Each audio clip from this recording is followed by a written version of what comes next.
자, 우리 한번 로마서 12장.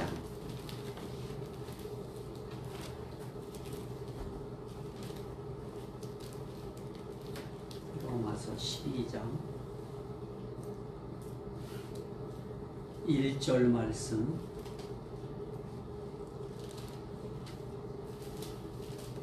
먼저 우리 함께 읽도록 하겠습니다. 그러므로 형제들아, 내가 하나님의 모든 자비하심으로 너희를 권하노니 너희 몸을 하나님이 기뻐하시는 거룩한 산 제물로 드리라. 이는 너희가 드릴 영적 예배니라. 아멘. 내가 옷을 이렇게 입고 있으니까 되게 웃겨요. 이제 이 영상을 보시는 분들은 어떻게 목사 저렇게 말씀을 나누면서 복장이 저런가 할지 몰라도 춥습니다. 자, 오늘 우리가 그동안에 이 로마서의 기둥 세웠죠. 로마서 통해서 우린 복음의 기둥을 일단 세워야 되고, 복음이 되기 위해서는 죄의 문제를 다뤄야 되기 때문에 죄의 기둥을 세워야 되고, 또 그것이 정말 복음이 되려고 하면 법적인 문제가 해결돼야 되기 때문에 법의 기둥을 세워야 되고, 그리고 난 다음에는 이렇게 죄의 문제 또 법의 문제 아무리 다 잘 돼 있어도 그것을 하나님께서 원하시는 방법대로 믿음을 통하여 그것을 내 것으로 삼아야지, 믿음이 없이는 아무리 좋은 법을 만들어 놓아도 죄 문제를 해결하는 방법을 말씀하셔도 우리가 그걸 이해할 수 없기 때문에, 또 내게 유익이 없기 때문에 믿음이 없으면은 이게 다 헛것이 되어버립니다.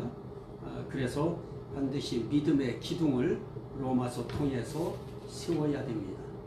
그렇게 해놓고 보면 이제 다 끝났다 싶을지 몰라도 마지막 기둥 하나가 있는데요. 그 기둥이 바로 일꾼이라고 하는 일꾼의 기둥을 우리가 세워야 됩니다. 지금 우리가 읽은 말씀에 보면 하나님의 자비하심으로 너희를 권하노니 너희 몸을 하나님이 기뻐하시는 거룩한 산 제사로 드리라 라고 말씀합니다. 이거는 하나님 앞에 일꾼으로서 아주 기본적인 자세입니다. 하나님 앞에 산 제물로 나를 드리겠다 하는 이런 사고와 그런 자세가 있어야, 그래야 하나님 앞에 내 삶을 통해서 하나님 앞에 일꾼으로서의 향기를 올려드릴 수 있게 되어집니다. 자, 저는 이제 오늘 이 말씀을 통해서 복음을 깨달았어요. 결국 여기에 네 가지 기둥을 통해서 우리가 뭐를 깨닫느냐? 난 복음 깨달았다. 로마서 통해서 나는 복음이 뭔지 알았다 하는 것을 우리가 깨닫게 되어지면, 복음을 깨달은 사람들에게서 당연히 나타나야 될 능동적인 태도가 있어요. 반응이 있습니다. 저는 그 반응, 그것을 신앙의 현상으로 봤는데요. 자, 우선 로마서 1장 14절부터 16절 한번 보실까요? 로마서 1장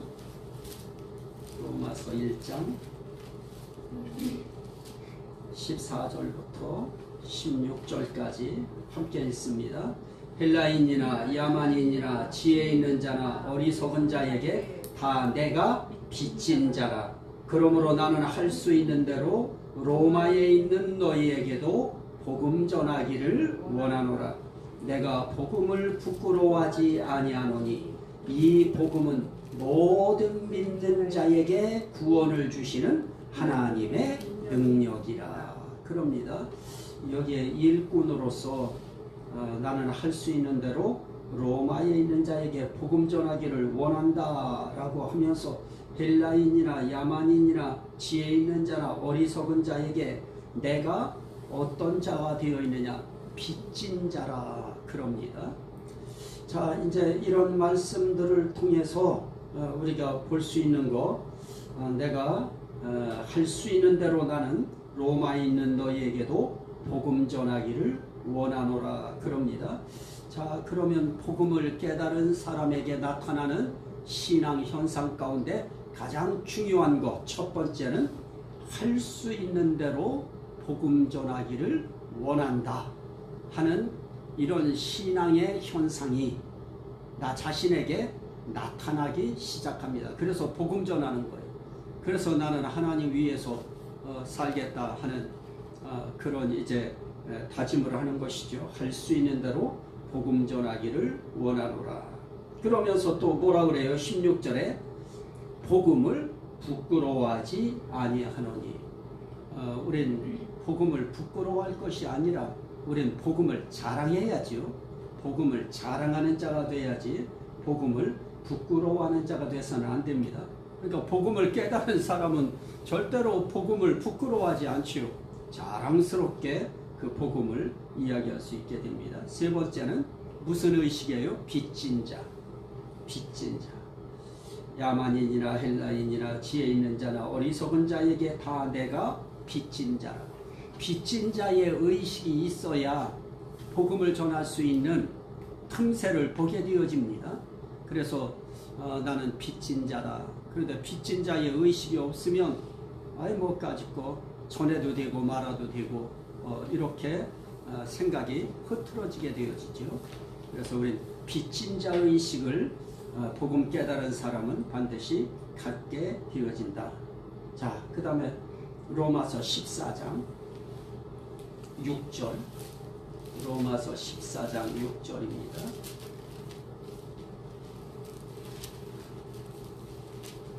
로마서 14장 6절. 자, 7절부터 8절까지만 보실까요?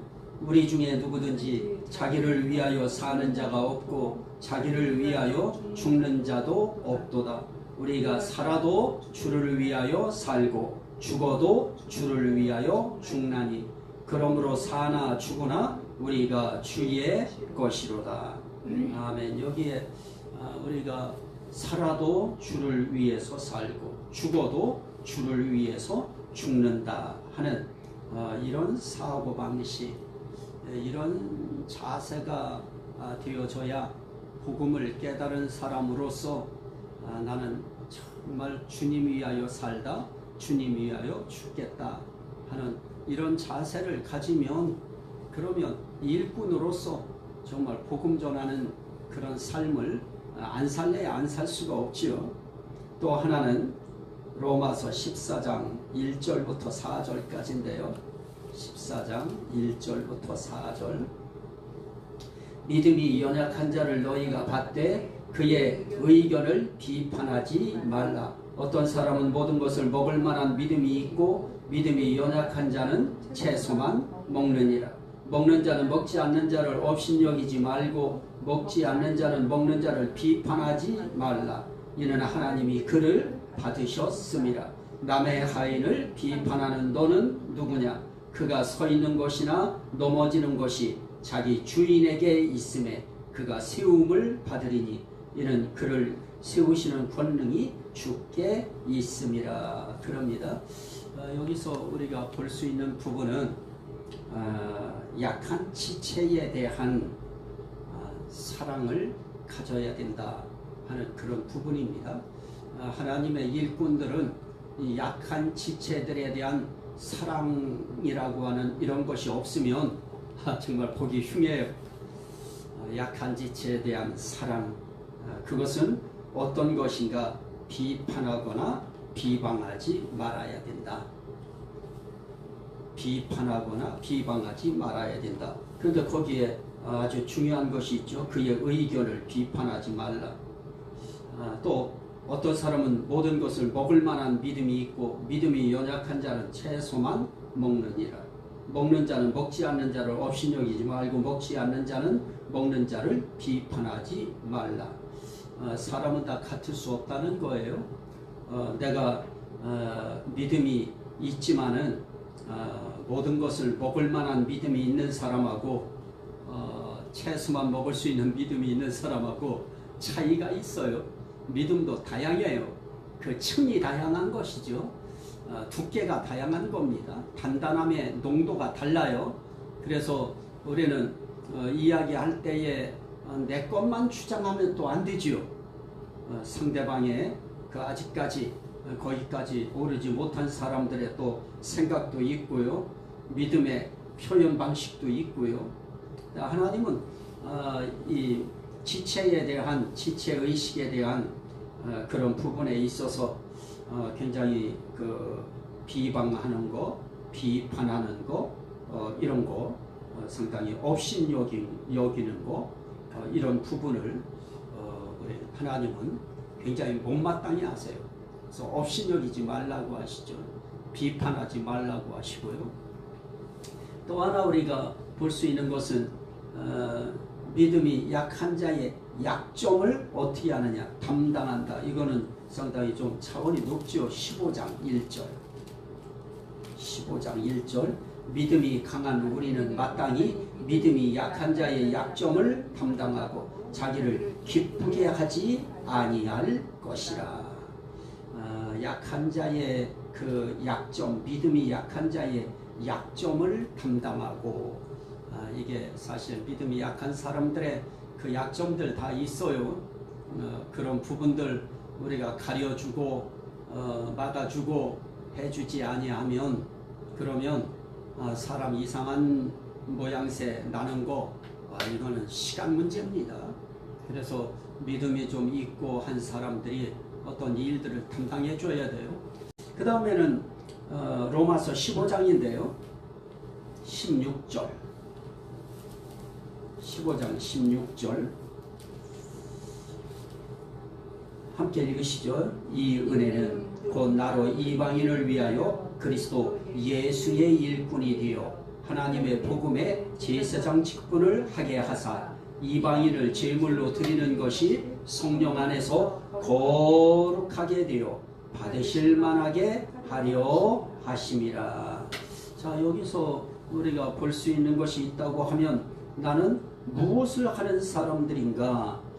그리스도 예수의 일꾼이 되어. 그럽니다. 나는 누구의 일꾼이냐 그럴 때 나는 그리스도 예수의 일꾼이다. 사실은 그리스도 예수의 일꾼이 아닌 사람들도 많아요. 살다 보면 아이고 참 말도 하기가 좀 그래요. 그리스도 예수의 일꾼이다. 나는 그리스도 예수의 일꾼이다. 그럴 때 그리스도 예수의 일꾼으로서의 자부심과 긍지와 담력이 생겨지게 되어지죠. 내가 사람의 일꾼처럼 내가 그렇게 내가 내 스스로 자꾸만 마음을 무너뜨리기 시작하면 당당하게 해야 될 그런 일 우리 못할 수 너무나도 많아요. 그리스도 예수의 일꾼이다. 나는 그리스도 예수의 일꾼이 된다. 이 자세가 상당히 중요하죠.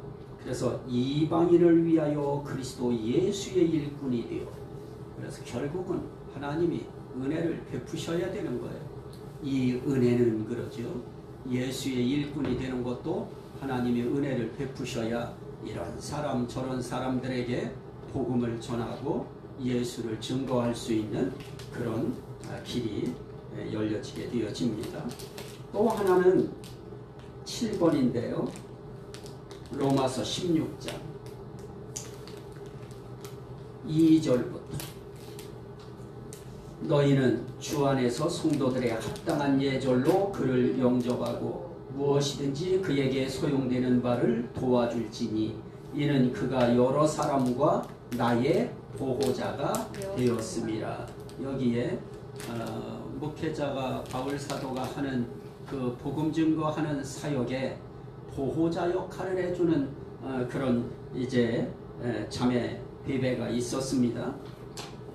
이렇게 참 목회자의 보호자 역할을 해줄 수 있는 이런 사람들이 교회에 있어야 그래야 목회자가 좀 힘있게 주의 일도 할 수 있고 복음도 전할 수 있는데 목회자의 보호자 역할하는 사람들이 없으면 참 어떤 때는 정말 참 힘겨워요. 또 여기에 보면은 4절 말씀, 브리스가와 아굴라에게 문안하라 그러면서 그들은 내 목숨을 위하여 자기들의 목까지도 내놓았나니 나뿐 아니라 이방인의 모든 교회도 그들에게 감사하느니라. 내 목숨을 위하여 자기들의 목까지도 내어놓아요. 이런 성도들, 이런 교인들이 정말 이런 교인들 하나만 있어도 사실은 이 시골 교회 같은 데는, 이런 지역은 이런 분들 한 분만 있어도 교회 흔들거리지 않지요. 정말 목회자의 목숨을 위해서 자기 목이라도 대신 내놓는 그런 참 각오를 가지면 이거 참 대단한데요. 근데 목숨 그거는 모르겠고요. 그런 표현을 한 사람들은 있었어요. 목사님의 노후, 목사님이 늙어서 몸을 가누지 못하시고 그러시는 상황이 혹 온다고 하면 자기가 목사님 담당하겠다고 이러는 사람들은 얘기를 들어봤어요. 사실은 그런 부분도 굉장히 어려운 부분이죠. 그게 쉬운 부분인가요? 그런 게 그 정말 어려운 거죠. 그런데 목이라도 내놓을 정도면 참 이거는 대단한 거죠. 이거는 복음을 깨달은 사람만이 할 수 있는 일이죠. 이런 일들은 아무나 못해요. 이거 정말 목회자의 보호자가 되는 역할을 하는 것도 하나님의 은혜 없이 못하고 복음 깨닫지 못하면 못하고요. 정말 복음 깨달은 그런 이제 자매, 제가 아는 그 자매 있었는데요. 그분은 정말 어떤 목사님을 통해서 복음을 깨달았어요. 그분은 그 목사님 그러면 꼭꼭 죽지요. 정말 그런 이제 분들이 교회에서 목사님을 보필하면서 신앙생활 한다고 하면 그러면 그 교회는 아주 그리스도의 교회는 힘있게 또 설 수 있겠죠. 그뿐이 아니죠. 여기 많아요. 그런 사람들에 대한 부분이 16장에는 거의 다지요. 너희를 위하여 많이 수고한 마리아에게 문안하라. 성도들에게 많이 수고하고, 그리고 그들은 7절에 보니까 그들은 사도들에게 존중이 여겨지고, 사도들에게 존중이 여겨질 정도의 신앙생활, 복음 깨달은 사람들만이 이루어낼 수 있는 그런 삶이죠. 주의 종들이 존중이 여길 정도로,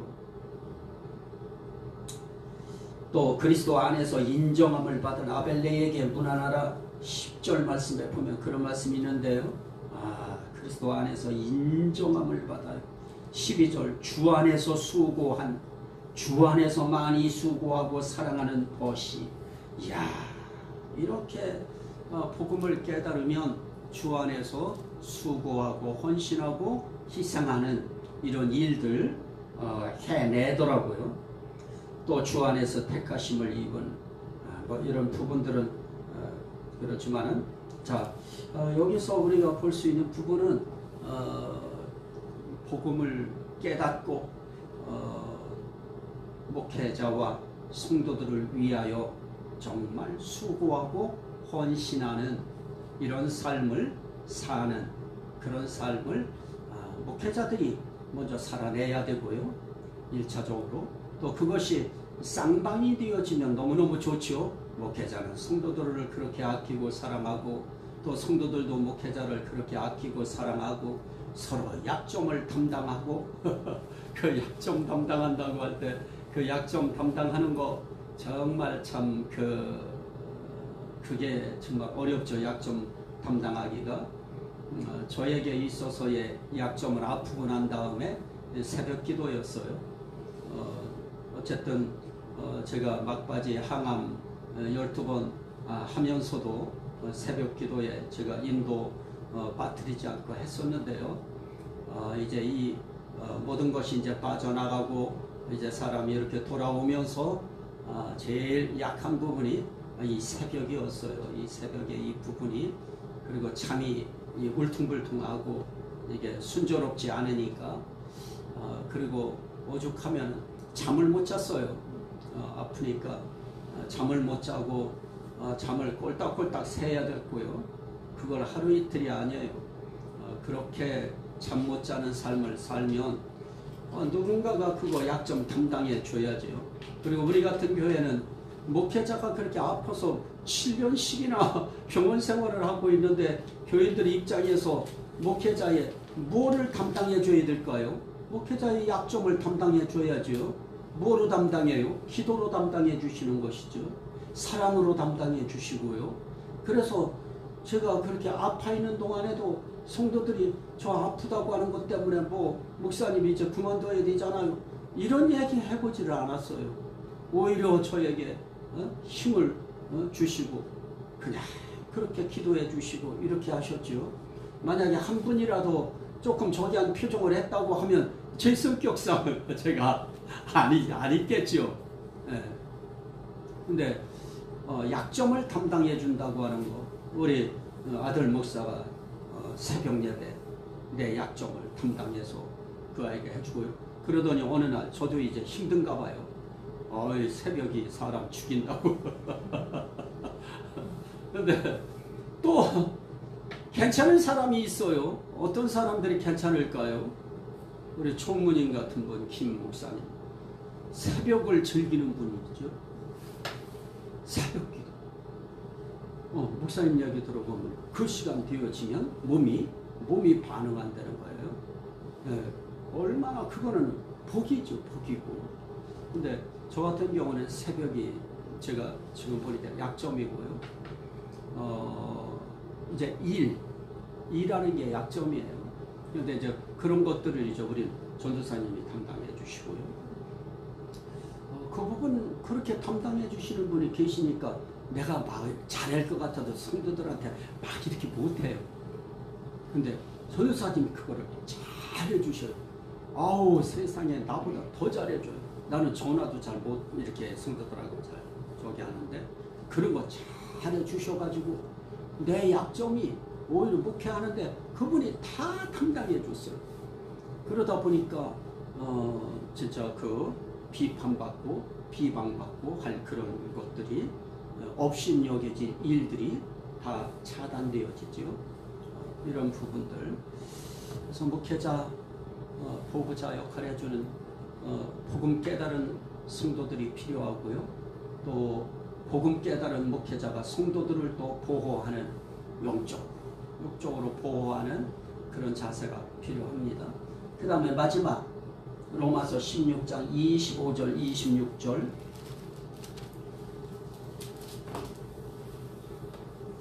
26절 먼저 25절 26절 시작. 나의 복음과 예수 그리스도를 전파함은 영세전부터 감추어졌다가 이제는 나타내신 바 되었으며 영원하신 하나님의 명을 따라 선지자들의 글로 말미암아 모든 민족이 믿어 순종하게 하시려고 알게 하신 바 그 신비의 계시를 따라 된 것이니 이 복음으로 너희를 능히 견고하게 하실 지혜로우신 하나님께 예수 그리스도로 말미암아 영광이 세세 무궁하도록 있을지어다. 아멘. 그럽니다. 여기에 복음을 주신 하나님께 무엇을 하느냐? 영광이 세세 무궁토록 있을지어다. 그래요. 복음 주신 하나님 앞에 영광 돌리는 삶. 그래서 항상 영광은 누구에게 돌려야 되느냐? 하나님께. 그래서 우리는 항상 기도 제목 갖고 있는 것이 있는데요. 설교 성경 읽고 본문 읽고 난 다음에 오늘 이 말씀이 나에게 생명이 되고 구원이 되고 은혜와 복이 되고 치료와 회복이 되고 반드시 하나님께 영광이 되게 하옵소서. 이것을 항상 통성으로 우리는 기도해요.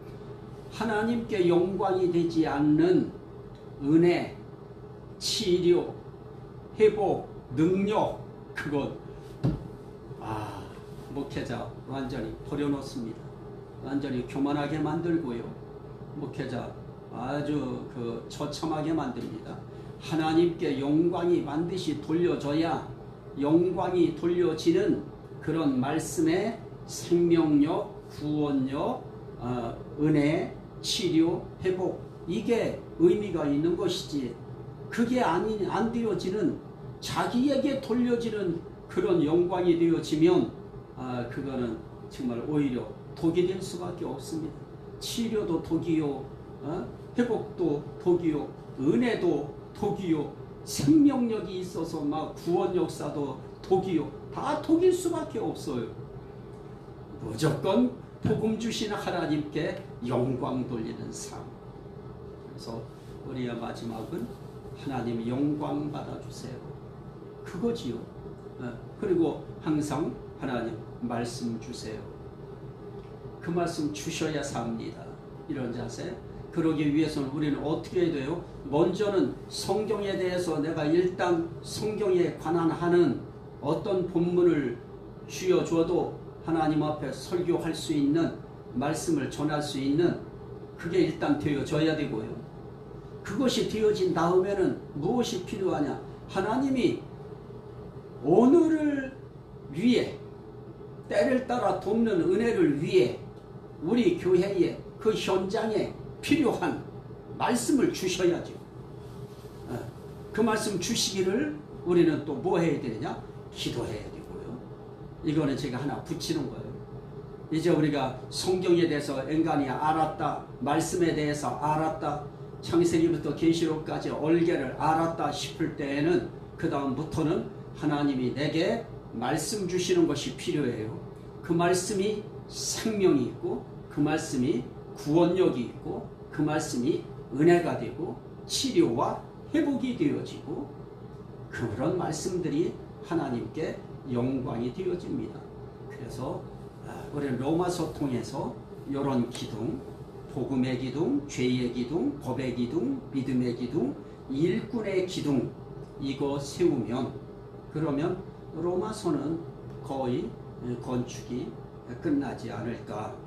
여기서 뭐 더 집어넣을 부분이 있으면 일꾼에 대한 부분 속에 뭐 여러 가지 다 들어가요. 할 것 다 들어가요. 뭐 사랑, 믿음, 소망 다 들어가지요. 믿음 할 때도 그 믿음 부분에도 믿음, 소망, 사랑, 이거는 함께 엉켜 있어요.